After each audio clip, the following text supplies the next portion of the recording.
You're listening to the PRO Media Network, the next level in entertainment.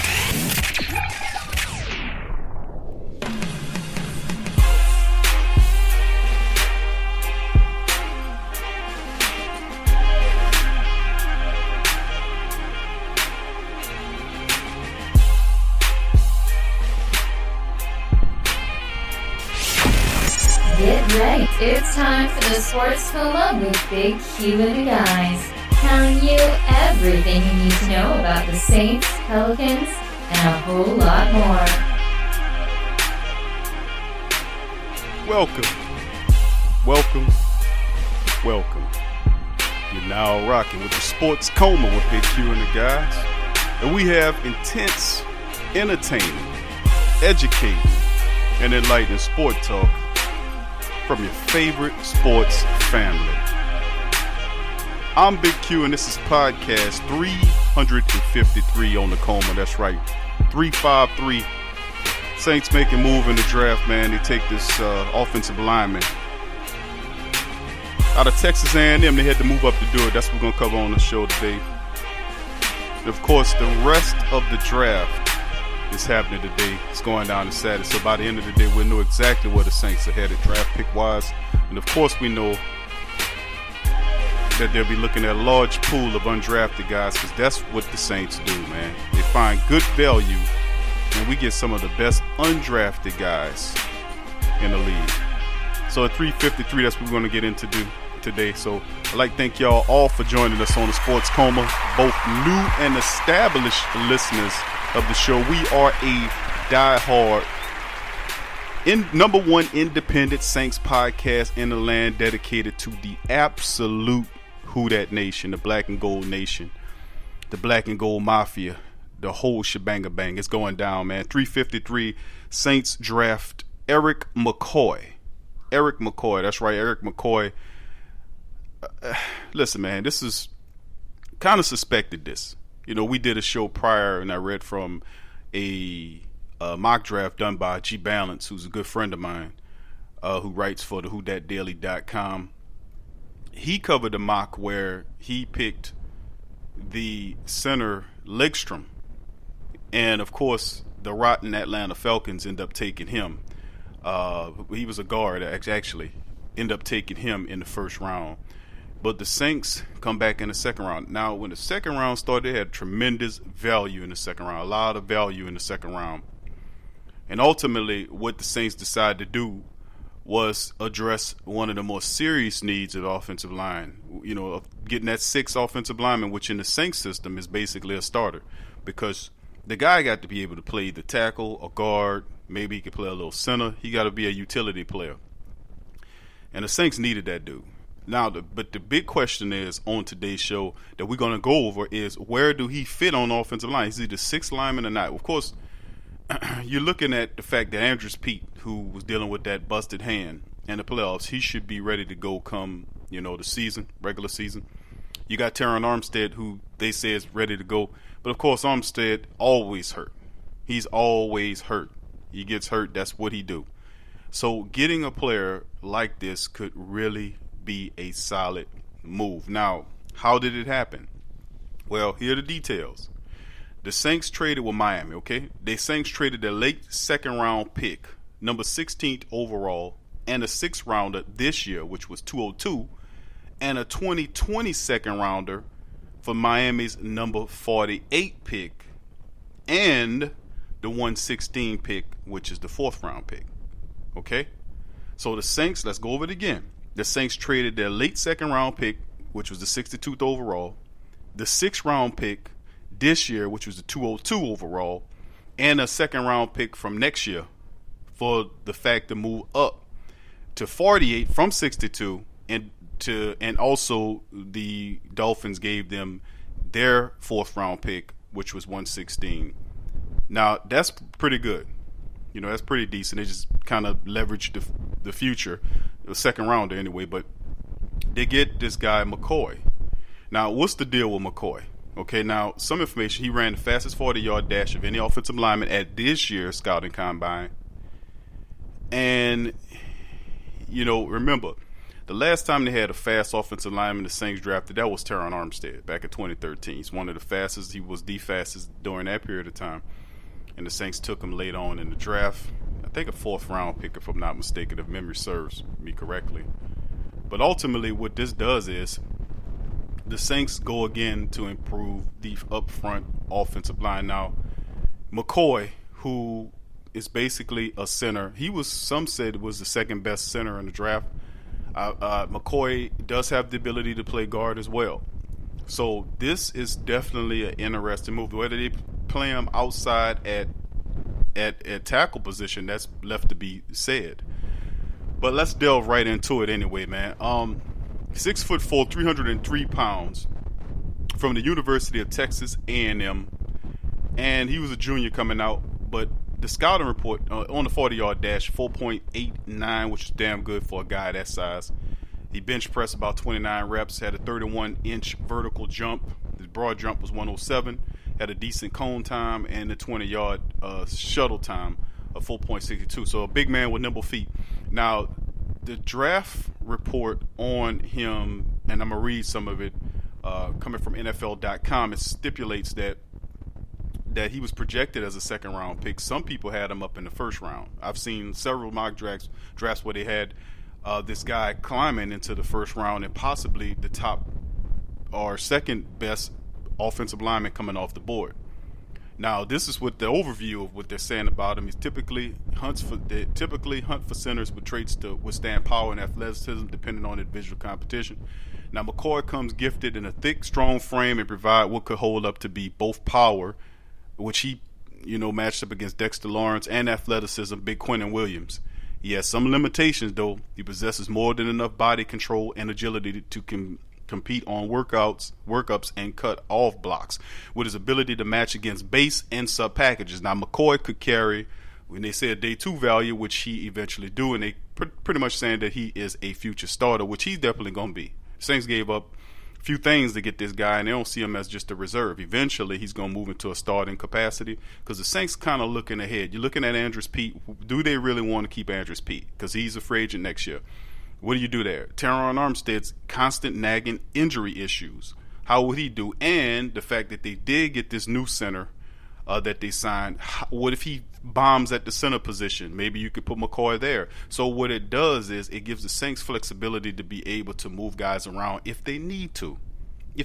Remember, they have an excellent offensive line staff, coaching staff, that kind of acclimate these guys pretty quick, let them know what's going on. But this guy is definitely a keeper, depending on where you put him. Now, strengths, as far as McCoy is concerned, is good girth in the rear legs with well-built arms, pretty strong. He started all 3 seasons, so he has a lot of experience at Texas A&M. He has solid performances against defenders from Clemson and Alabama, and those guys were top 10 picks. We talking top 10 picks. And he stood up against Quinnen Williams, and this guy was a mammoth beast against me. He just tore up LSU. I'm an LSU guy. He tore up LSU. Unlocks and snaps hips and block angles to seal gap, body control to fit and stick A-gap. Rushers generate some movement, loose hips, bump and climb to tough angles. Good. The guy got a lot of good traits here. It's pretty much what it is. Like I said, he was valued as a lot higher than what, where he went. Some say he was right there. The Saints had him high on their board, and they went and got him. Now, before I finish the breakdown, let's listen to what Sean Payton had to say about this draft and explains why they went up and got Erik McCoy. Here's Sean Payton. When you initially heard that Max was retiring? Yeah. Look, you never want to lose a player like Max.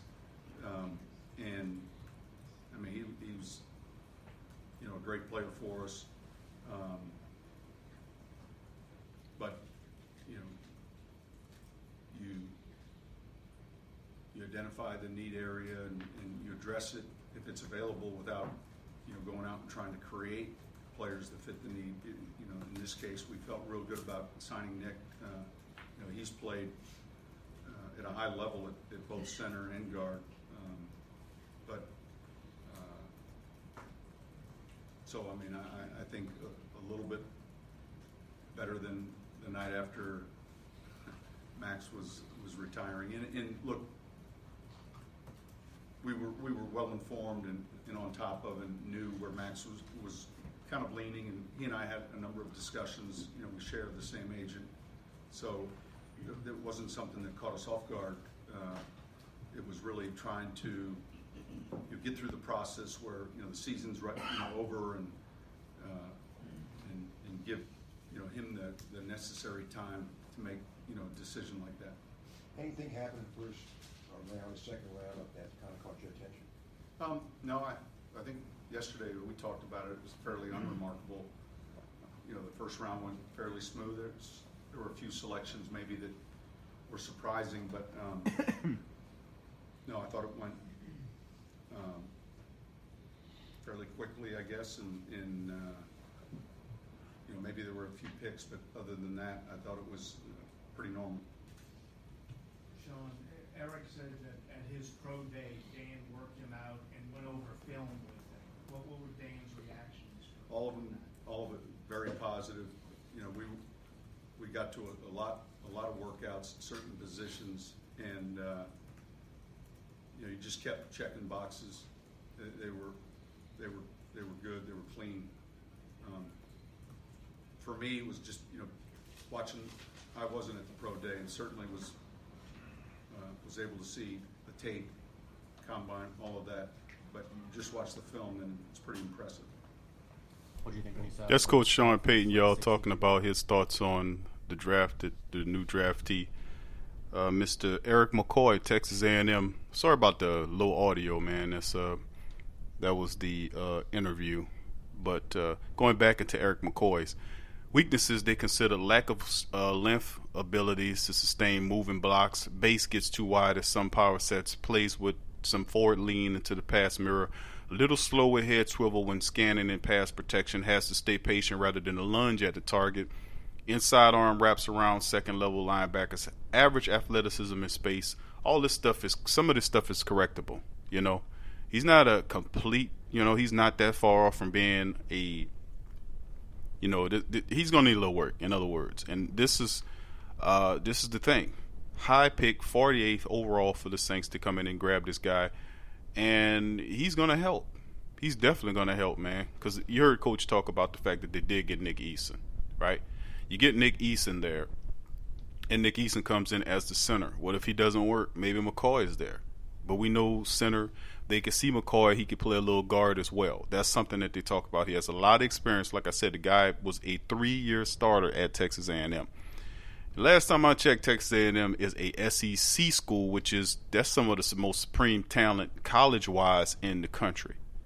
And McCoy lined up against some of the more fierce competition that the Power Rangers from Clemson, Big Quinnen Williams from Alabama, and did admirably against superior competition. So, what do you guys think, man? Chime in the comment section. Tell me what you guys think about this draft pick. Was it the right move for the Saints to draft center guard prospect Erik McCoy from Texas A&M? Do you like the pick? Do you not like the pick? From my recollection, they had a lot of guys chiming in saying that, hey, man, we actually, we need help at the offensive line. Because I remember you guys saying that. I remember, don't back away now. A lot of y'all did say that we need offensive line help and we need another pass rusher and safety. I heard safety, and I definitely heard cornerback. So this is an interesting pick. The Saints do get their guy. I wasn't expecting Erik McCoy. I thought the Saints probably would get a tackle. A guy that could play tackle or guard, but they went in a different direction. A guy that could play the center or guard. Now, can he play tackle? I don't know, man. I don't know. I don't recollect, because I've seen this kid play before. I don't recollect him playing at the tackle position, mostly as center and guard. I don't think he'll do the tackle thing. Now a little backdrop on him is the Aggies coach saw enough to give him a scholarship. However, he worked himself into a 3-year starter. He was redshirted in 2015 before earning the center spot for all 13 games in 2016. He then started all 13 games in 2017, as well as 11 at center and 2 at guard. Now, he was a captain in 2018, again starting in all 13 games in the middle offensive line called the Maroon Goons. So Big Erik McCoy has experience at center and guard, not so much tackle. So interesting. Could there be a tackle around the bend waiting? Could the Saints get another offensive lineman? Perhaps they did come back and say, you know what, we needed to do something about, getting some more picks here.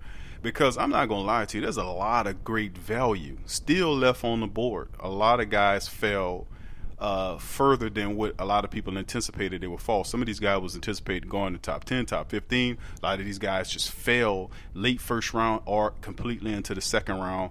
And teams had really gotten some really good value with some of these picks. Where do you go now? Now you got a offensive line prospect that can play center and guard. Where we go from here, fam? Do we get another wide receiver? Or, I asked that question before. Should we just stay patient with what we have? They're going to address the wide receiver position unless some guy comes to them. But undrafted guys seem to be the same strong suit. Sean Payton still very much high on Ted Ginn Jr. Traquan Smith could blossom in his second year. Kind of struggled a bit that first year. That's to be expected with most rookies. But maybe a blossom in his second year. Defensive line-wise, the Davenport's a starter, but behind him, not too much. Trey Hendrickson, what could you do with that? You possibly could definitely use another pass rush specialist. Perhaps you can use another defensive tackle to kind of bridge the gap until Sheldon Rankins get back. You got David on your mind. You got Taylor Stallworth.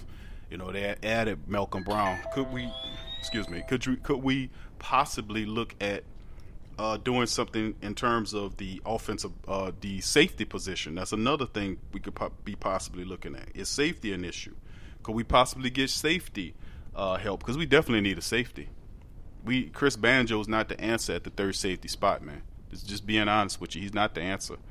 I don't think none of those guys are behind Marcus Williams and Von Bell. JT Gray, I'm not selling him short. He was pretty decent on special teams, but I was asking the question last year, what JT Gray on the team for? Show me something.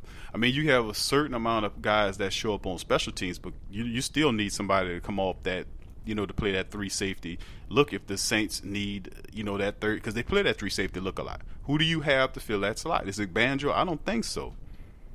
So perhaps that's something the Saints do in this upcoming draft as well. Maybe they're looking in the direction of getting that. Now let's go over the rest of the 2019 draft picks that they have after accruing another pick in the fourth round. So they got a fourth round pick back after losing one last year with Eli Apple. They've gotten it back in this trade.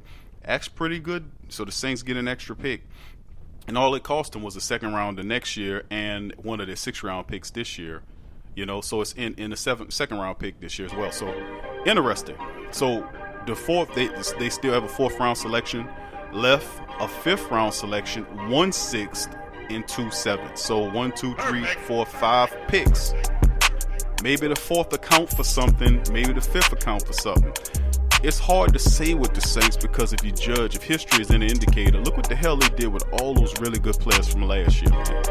You know what I'm saying? Look what they did with them. They playing for other teams. So do we really need all these these picks is what I'm saying. Maybe they can hold on to them this time. But anyway, that'll do it for the show. I'd like to thank y'all for joining us on Podcast 353. We will definitely be back tonight to cover the rest of the Saints draft picks. So I'm going to ask y'all guys that if you enjoy the show, hit the thumbs up button, hit the notification button, send it to your family, send it to your friends, say, man, y'all join to subscribe to the Sports Coma, man. They real. They're not milk toast like a lot of them other guys. And tell them that we are the #1 independent Saints podcast in the land. That's right. So thank y'all for joining us today. For me and the crew here, peace.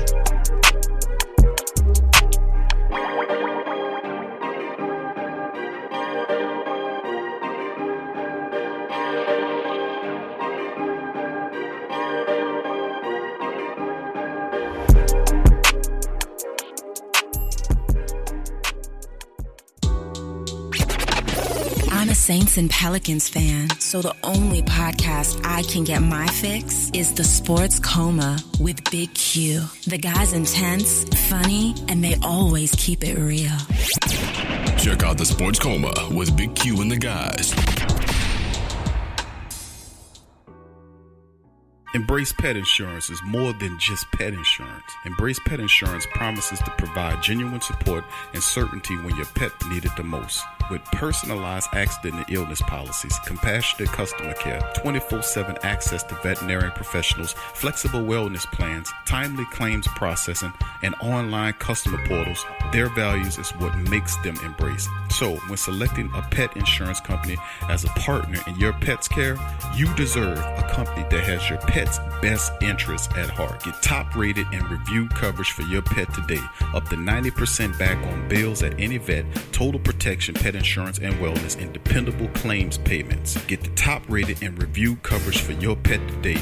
Go to EmbracePetInsurance.com. That's EmbracePetInsurance.com. Check the link in the description section below.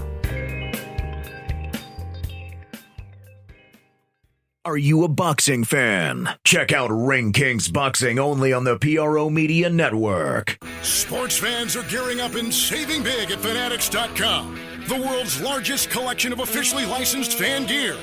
From all the leagues, teams, and players you love, unique one-of-a-kind designs exclusively by Fanatics, and autographed collectibles from today's biggest stars shipped directly to your home. Join Fanatics Rewards for free to earn fan cash on every purchase. Shop now and for a limited time, get 20% off all orders. Fanatics.com, officially licensed everything. Hit the link below and rep the black and gold today. Who that? Do you need a domain name? How about a host for your website that can work with WordPress? Try Namecheap.com. They make registering, hosting, and managing domain names for yourself or others easy and affordable because the internet needs people. Namecheap is an ICANN accredited domain register and technology company founded in 2000. It's one of the fastest growing American companies according to the 2018 Inc. 5000, celebrating nearly 2 decades of providing unparalleled levels of service, security, and support. Namecheap has been steadfast in customer satisfaction with over 10 million domains under management. Namecheap is among the top domain registers and web providers in the world. They offer a full selection of popular and unique domains along with fully featured hosting packages, SSL security certificates, WhoisGuard privacy protections, and more, all at the lowest prices in the industry. So if you need a domain name or hosting or anything else, think Namecheap.com. That's right, Namecheap.com. Check the description section below for link. Follow the Sports Coma on Facebook, Twitter, Instagram, and YouTube.